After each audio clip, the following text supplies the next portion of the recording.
Hola, ¿qué tal? Muy buenos días a todos. Como les había comentado anteriormente en mis videos, iba a hablar un poco de las tradiciones y cultura aquí de lo que es el pueblo de Talpa de Allende, de hecho mi pueblo natal.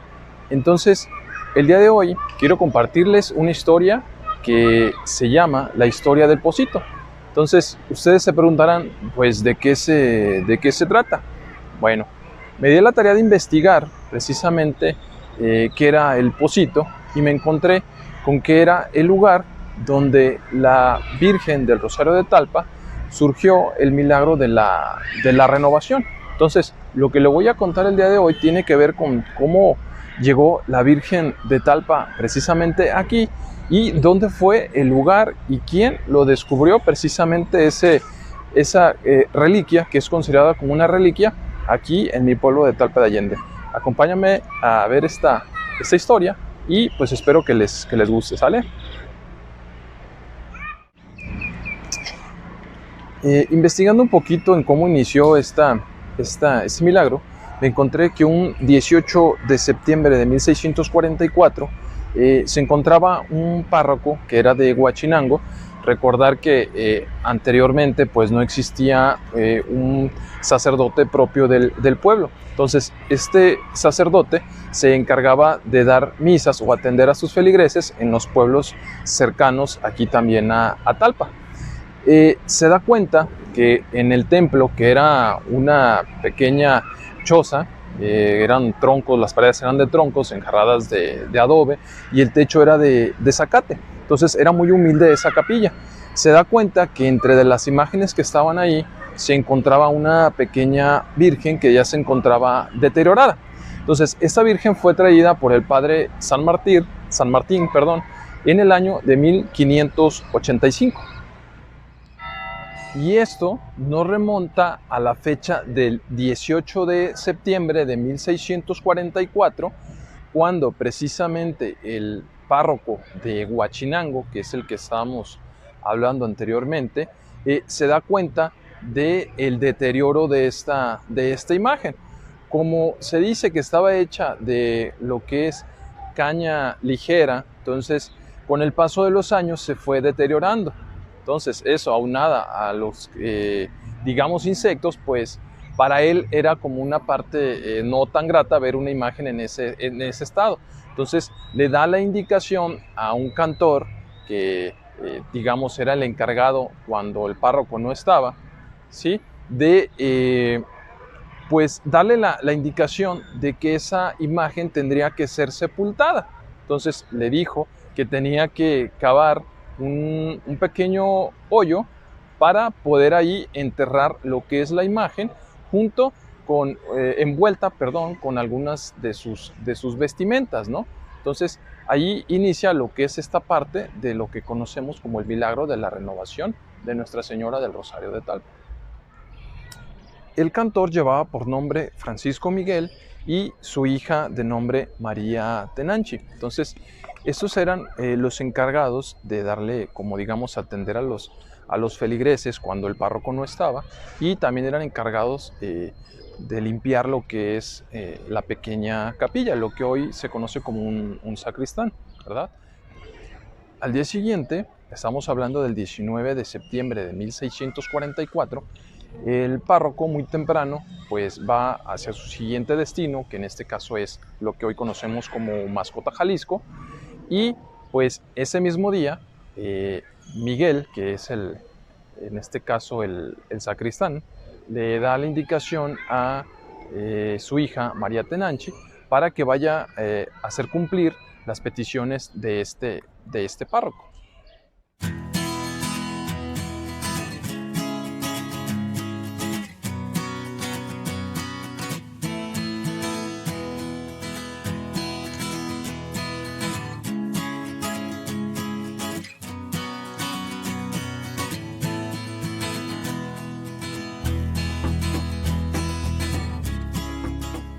Mientras tanto, el mismo día 19 de septiembre de 1644, Miguel el cantor ordenó a su hija María Tenanchi para que fuera a la capilla para hacer cumplir las peticiones del señor cura Rubio Félix. Entonces, junto con un grupo de inditas, María Tenanchi, pues se dirigió a lo que era esa rústica capilla. Al estar ya ahí en el recinto, sus compañeras inditas de María Tenanchi se ponen a barrer, a limpiar, mientras María Tenanchi recogía unas mantas viejas que iban a servir para cubrir lo que es la imagen antes de ser sepultada. Entonces, ¿cuál fue su sorpresa? Que cuando María Tenanchi extendió el brazo para tomar la imagen, esta, digamos, empezó a iluminar, ¿sí? Entonces, esto hace que María Tenanchi caiga desmayada.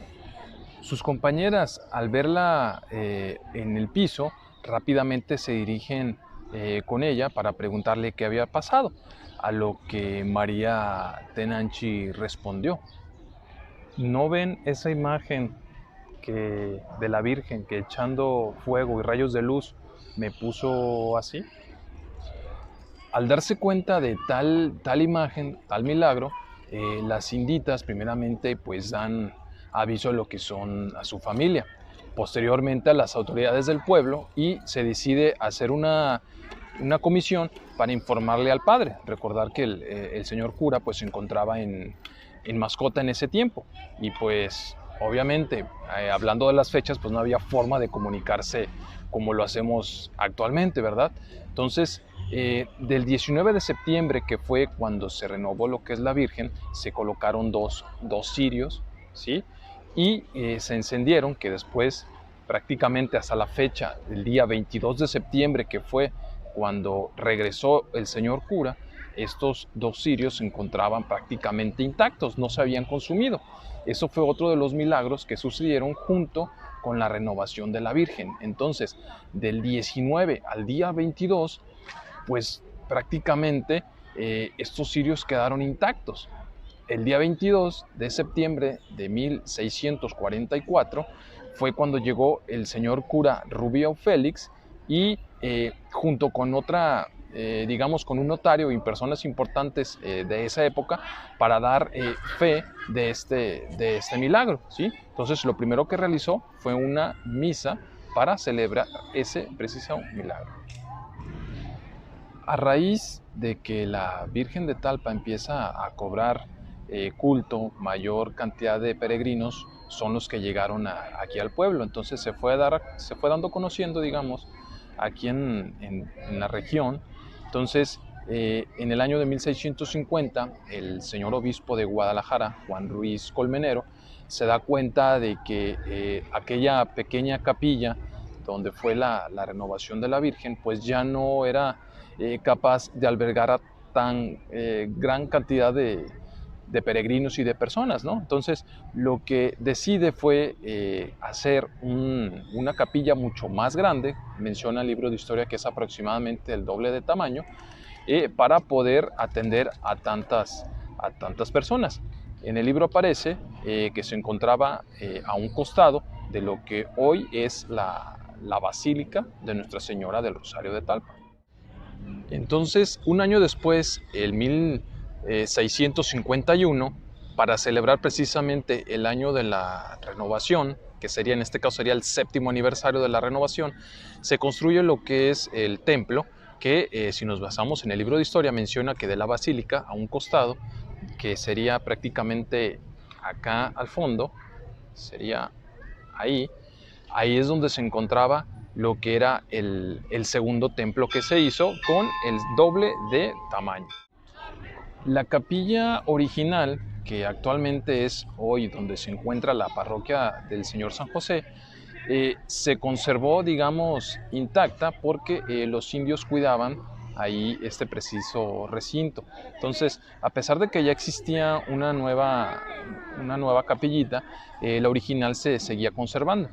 El problema fue que en el Pocito, cada vez más los peregrinos que llegaban a la capilla empezaron a tomar lo que es cada vez más tierra. Entonces el Pocito empezó a crecer y crecer. En el año de 1782 se construye lo que es la actual Basílica de Nuestra Señora del Rosario de Talpa.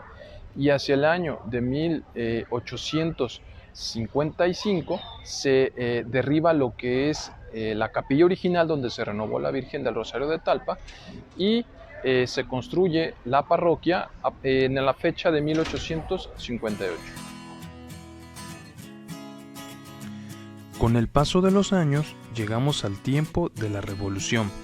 En esta época de desorden, se decide cerrar el acceso a dicho pocito, cubriéndolo con una viga en la parte superior. Con las desgracias y sucesos ocurridos después, entre ellos sequías, hambrunas, enfermedades y guerras, el pocito se pierde y queda en el olvido.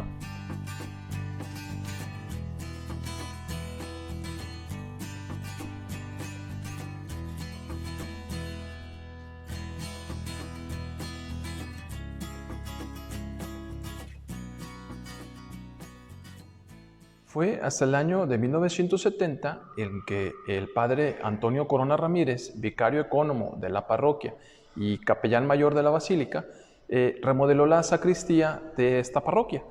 El encargado de la obra de remodelación estuvo a cargo del maestro albañil Catarino Torres Contreras, quien tuvo el privilegio de encontrar esta reliquia. Y precisamente la persona que lo encontró o descubrió de nuevo lo que es el pocito, don Catarino Torres Contreras, pues, ¿qué creen? Pues es mi abuelo, y eso lo hace muy especial para mí.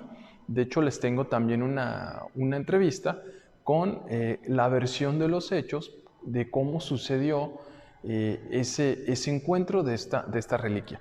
Lo veremos en el siguiente video, así que no se lo pierdan.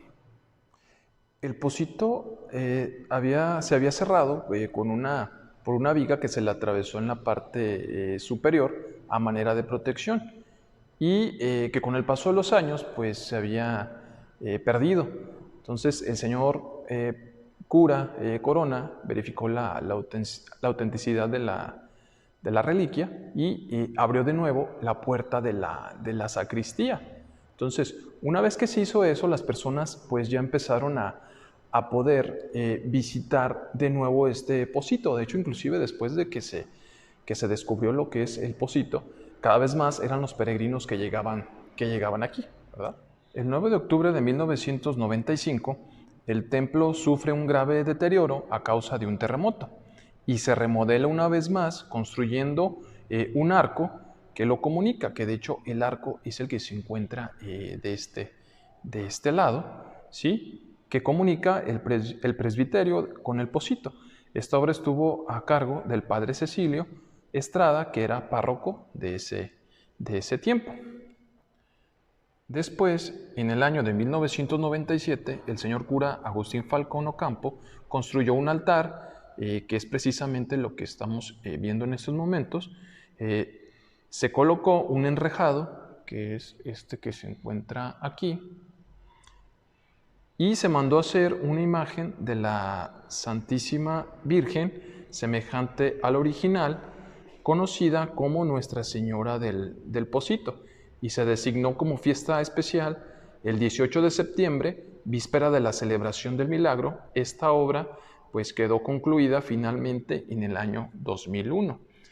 Y aquí es donde tenemos lo que es el pocito. Así llegamos al final de este recorrido y también de este video.